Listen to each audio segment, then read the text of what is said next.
Thank you very much. The Cecil B. DeMille Award is presented to a member of the entertainment world for distinguished lifetime achievement. Cecil B. DeMille, that name, the name of the great director, still conjures up images of spectacle and adventure, drama and daring, all on the epic scale. Tonight we honor someone who has coincidentally embodied those same exciting images. I'm truly sorry that Mr. DeMille never had the opportunity to work with an actress that would have measured up to the grand visions he always maintained. I mean, I can see it now, on a marquee. It's Cecil B. DeMille presents Elizabeth Taylor in anything. I'd go to anything, wouldn't you go? Anyway, Elizabeth began her extraordinary career when she was only 10 years old. Among the hundreds of child actors of the day, this poised and strikingly beautiful young girl suddenly caught the attention of moviegoers in films like Lassie and Jane Eyre. Then in 1944, she had her first starring role opposite the dynamic Mickey Rooney in an unpretentious film that became an unexpected success. The tender story of a determined 14-year-old and her enduring affection and belief in a horse named the Pie, in National Velvet. Everything all right? Uh-huh. Did they take the money? They took it. Did you find a jockey?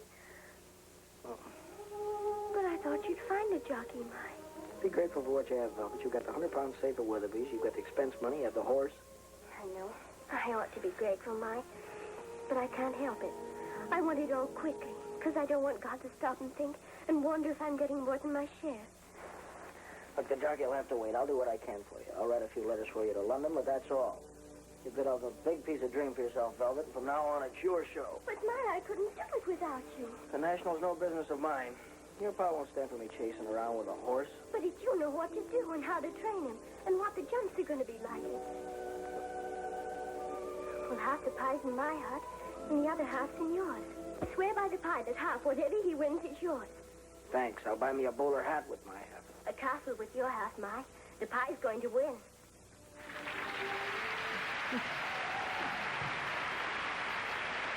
In the years that followed National Velvet, Elizabeth Taylor blossomed from a pretty young child star into the opinion of many, one of the world's most beautiful women, and one of the screen's most popular personalities of all time.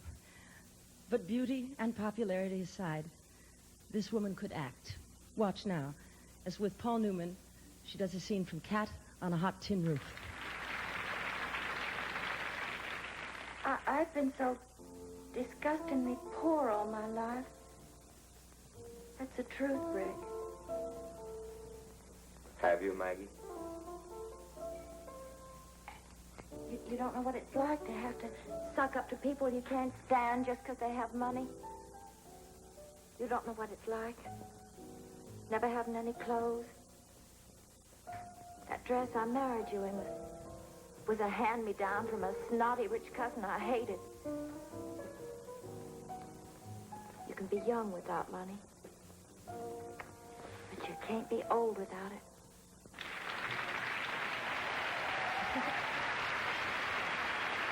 Elizabeth has been quoted as saying that she really didn't want to play the high-class call girl in Butterfield 8 with Lawrence Harvey, but luckily for us, she accepted the role, and it turned out to be her first Academy Award-winning performance. Let's go aboard and sail away for a year and a day to the land of the palm trees. The owl and the cat. Come aboard, mates, and sign on. Oh!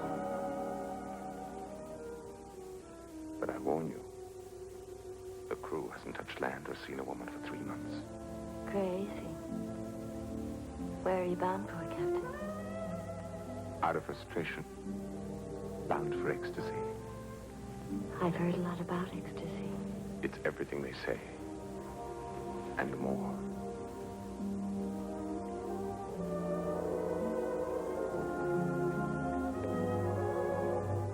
If you'd kindly show me to my quarters, Captain, you can lift anchor anytime.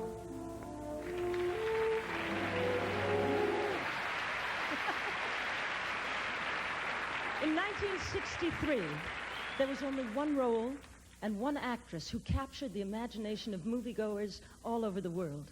Elizabeth Taylor as Cleopatra. Shall we agree, you and I, upon what Rome really wants, has always wanted of Egypt? Corn, grain, treasure. It's the old story.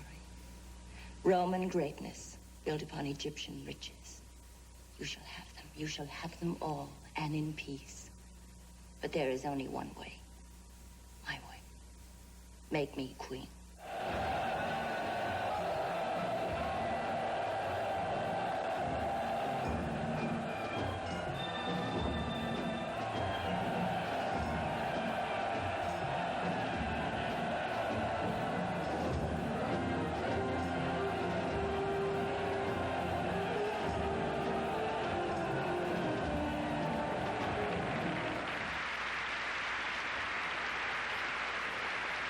Elizabeth's transformation from the breathtaking Queen of the Nile to Richard Burton's haggard and vindictive wife in Who's Afraid of Virginia Woolf not only made it a movie to be cherished, but it earned her a second Academy Award.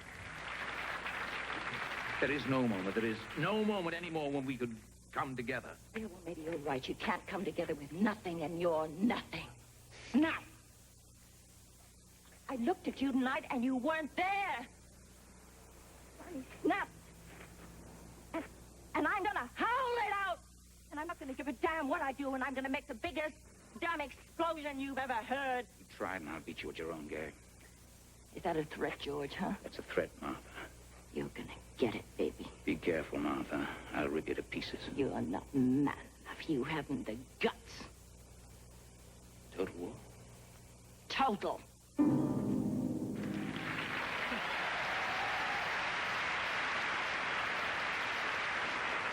You can imagine. I mean, there's so many highlights and so many wonderful things to choose from. We could be here all night. I feel like I've known Elizabeth my whole life, but that, in fact, is not true. When I was little, I met her on the set when my father was directing her at MGM.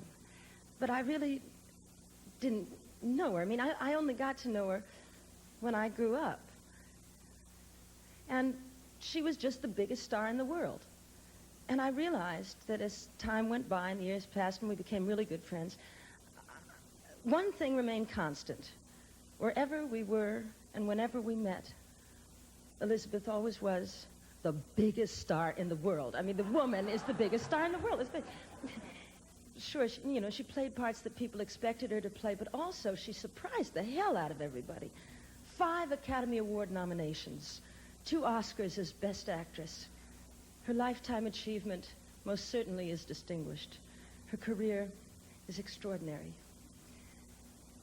And most importantly, and I can say this because I know this, if you ever need her as a friend, she's right there, and she's beside you, and she's solid. And I love you very much. Ladies and gentlemen, Miss Elizabeth Taylor.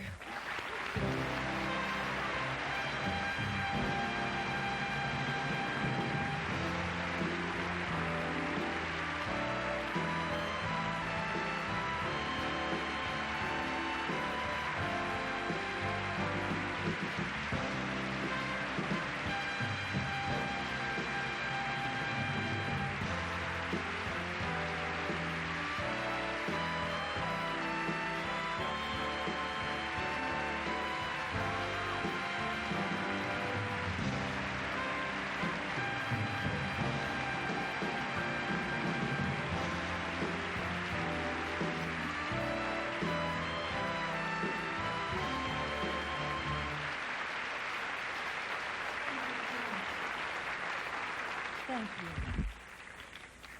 42 years ago, the Golden Globes and I both started out in this town. And boy, that was a lifetime ago. I guess it is some kind of achievement to have survived that long. I remember when Cecil B. DeMille received the first award in 1952. I remember some of the giants who received this award after. Disney, Zanuck, Warner, Judy Garland, Hitchcock, Oh, so many of them. And I never dreamed, ever, that I would be standing here one day holding this award myself, not even to give it to somebody else, but to have it for myself.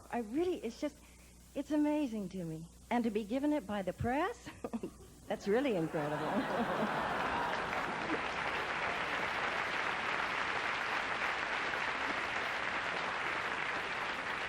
I'm so thrilled. It's hard to express my true feelings. But I feel the sense of warmth and love in this room. And it makes me feel that perhaps after all, I really have achieved something. And I thank you for that feeling. And I thank you for this wonderful honor.